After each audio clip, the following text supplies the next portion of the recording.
Hello everybody, welcome back to the tutorial series on heat transfer. We've been introduced to the concepts of heat transfer coefficient, thermal resistance and the relationships between the two, together with a little bit of dimensional analysis about their units as well. So in this video we are going to explore the general equation of conduction in 3 dimensions, right? Because the observable universe does have 3 observable dimensions. So for that, let's assume a particular body which has obviously 3 dimensions and dimensions of delta x, delta y and delta z, right? So these are obviously finite quantities. Just for the purposes of imagination, I would like to humor you for a moment, right? So even in this body, we will be considering 3-dimensional heat transfer, but for the purposes of our analysis and for the purposes of derivation, we will take only this front surface right here, right? And this front surface can be represented like this. Now we are considering the flow of heat. We are considering the flow of heat from this direction to this direction, which means that this is the positive x direction, right? So this is the positive x direction. Similarly, this will be the positive y direction, right? And I'm not representing z just due to the complexity of 2 planes. So yes, so let's begin our analysis by saying that let's assume that the mass flux entering is q dot double dash x, right? So the mass flux exiting, sorry, the heat flux exiting will be this quantity, the initial quantity that entered, plus some change in the initial quantity, right? Similarly, along the y direction, we will have a heat flux of q dot double dash y entering, and whatever has entered plus whatever is the change in the same quantity, right? So this seems intuitive enough. Now similarly, we have the same for the z dimension as well. Now is the point when we make a transition from the finite to the infinitesimal, right? So let us assume that along the x direction, this quantity, heat flux in the x direction, changes with respect to x as this quantity, which we will recognize from our previous discussion on partial derivatives, that this is how much the heat flux in the x direction varies with respect to the x direction. It might vary with respect to y and z as well, but we are not concerned with that, which is why these deltas represent partial derivatives, right? So if this is the change in heat flux for an infinitesimal change in x, right? So from here, if we make del x so small that it can be approximated as an infinitesimal element dx, then this quantity is nothing but the rate of change per unit x into how much amount of x it has covered, right? So this is the most important underpinning of this entire derivation. I hope this is clear, right? So this is the change in the heat flux that is leaving the body. So by the same thread of logic, we can say that in the x direction, the mass flux, actually let's represent it in the diagram itself. Okay, let's redraw the diagram once.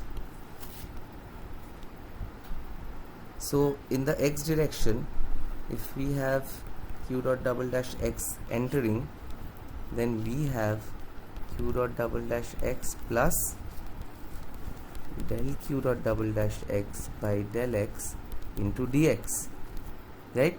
So what is the net change, or what is the net increase in the heat flux rate in the x direction?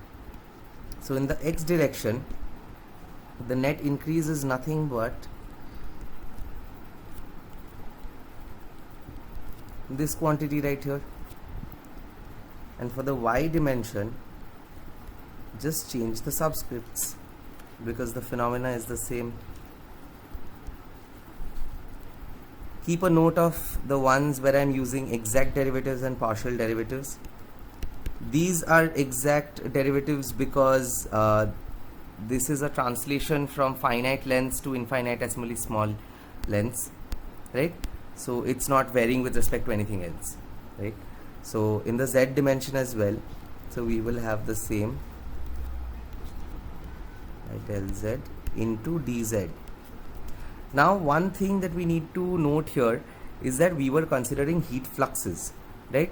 And heat flux always has a unit of watts per meter square. Now since we are trying to make a sort of a heat balance equation, we need everything in terms of watts, right?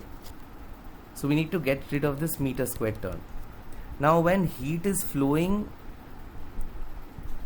along the x direction, right, what is the area of flow of heat?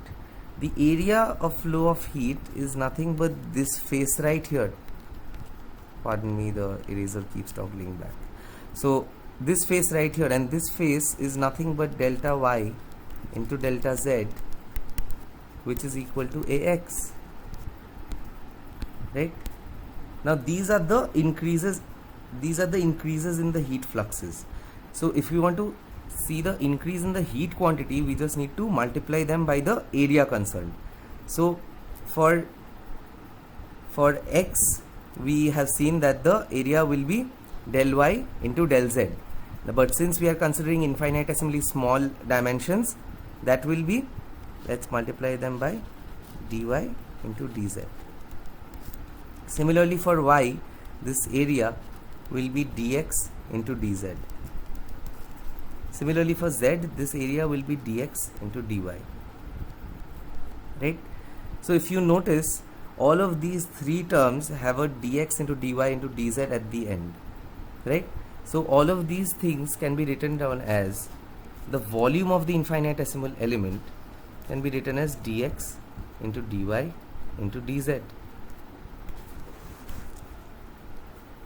right? So that is the volumetric expression of this infinitesimal element. So the net, so if we are to consider like the heat balance in the system, so the net energy exiting the system, energy outflow, let's call it energy outflow,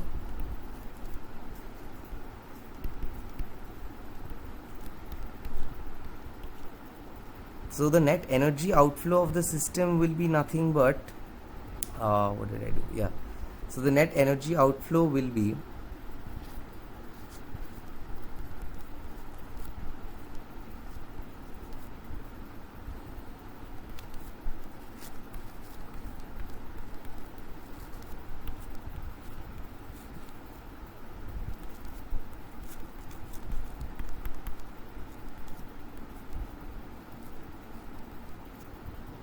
this entire thing, since all of them have that factor at the end, and be multiplied by dV, right? So this is the net energy outflow of the entire volume of the infinitesimal element, right? So if some heat flux is entering and some heat flux is exiting, for the purposes of calculus we are assuming that the quantity exiting is more than the quantity entering, but if it's not, then this quantity might merely be negative. So those are specifics that can be arrived at later, but this is the entire energy that is exiting the system, like the output minus the input. So I'll leave it at that till this video, and we'll take up the next part of the derivation later on. Thank you.